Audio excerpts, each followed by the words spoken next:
ഭുജംഗാസന അഥവാ cobra post. ഈ yoga poster back pain തന്നെ ഏറ്റവും പ്രാധാന്യം അർഹിക്കുന്ന ഒരു യോഗ പോസ്റ്ററാണ്. ഇത് നമ്മൾ കമിഴ്ന്നുകൊണ്ടാണ് ചെയ്യുന്നത്.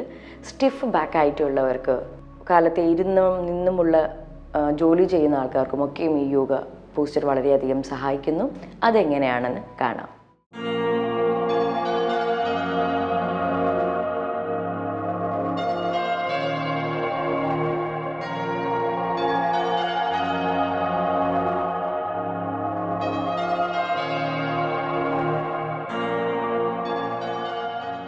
പതിയെ കമഴ്ന്ന് കിടക്കാവുന്നതാണ്. കൈകൾ മെല്ലെ നീട്ടി വയ്ക്കാം. കാലുകൾ ചേർന്നിരിക്കട്ടെ. ചേർത്ത് വയ്ക്കാൻ ബുദ്ധിമുട്ടുള്ളവർ മാത്രം ഒരല്പം അകത്ത് വയ്ക്കുന്നത് കൊണ്ട് തെറ്റില്ല. ഇനി മെല്ലെ ഇരു കൈകളും നിങ്ങളുടെ തോളിന് അടുത്തായി, അതായത് തോളുകൾക്ക് നേരെയായി, എന്നാൽ അധികം ചേർത്തല്ലാതെ നിങ്ങളുടെ 2 കൈപ്പത്തിയും പതിച്ചു വയ്ക്കാം. കൈമുട്ട് ആകാശം നോക്കിയിരിക്കട്ടെ. നെറ്റ് തറയിൽ മുട്ടിക്കുക. റിലാക്സ് ഷോൾഡറിന് ഒരു സ്റ്റിഫ്നെസ്സും കൊടുക്കേണ്ടതില്ല. അയഞ്ഞിരിക്കട്ടെ. ഇനി പതിയെ ശ്വാസഗതിക്ക് അനുസരിച്ച് പതിയെ നിങ്ങളുടെ തല, നിങ്ങളുടെ നെഞ്ച്,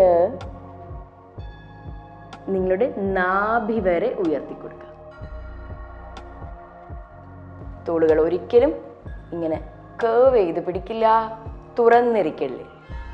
ഒരു കോബ്ര സർപ്പത്തിൻ്റെ പത്തി പോലെ വിടർന്നിരിക്കട്ടെ. വീണ്ടും ശ്വാസം വിട്ടുകൊണ്ട് പതിയെ താഴേക്ക്. ഇങ്ങനെ അല്പനേരം ചെയ്യാം.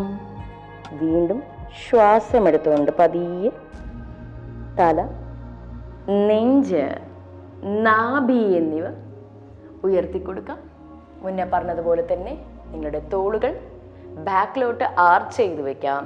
കൈമുട്ട് പുറത്തേക്കല്ല, ശരീരത്തോട് ചേർന്നിരിക്കട്ടെ. കണ്ണടച്ച് ശ്രദ്ധിച്ചാൽ നിങ്ങൾക്കറിയാം, നിങ്ങളുടെ നട്ടലിൻ്റെ അടിഭാഗത്തുണ്ടാവുന്ന stretches. You can feel it. നട്ടലിൻ്റെ അടിഭാഗത്തുണ്ടാവുന്ന സംവേദനങ്ങൾ ശ്രദ്ധിക്കും. Arch your spine. ഭുജംഗാസന ഒരു ബാക്ക്വേർഡ് ബെൻഡിങ് ആസന. വീണ്ടും അങ്ങനെ പതിയെ പതിയെ താഴേക്ക് വന്നിരാം. 5-6 തവണ ചെയ്യാം.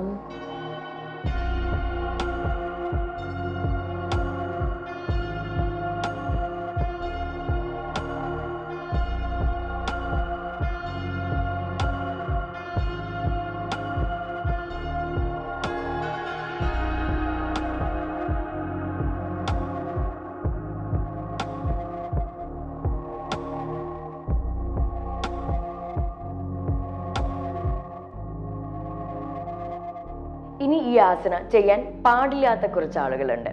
ഗർഭിണികൾ, മേജറായിട്ട് എന്തെങ്കിലും സ്പൈൻ പ്രോബ്ലം ഉള്ളവർ, കണ്ടീഷൻ വളരെ സ്പൈന് ബുദ്ധിമുട്ടുണ്ടാക്കുന്നവരെല്ലാം ഈ ആസന ഒഴിവാക്കണം. ശ്രദ്ധിക്കുമല്ലോ.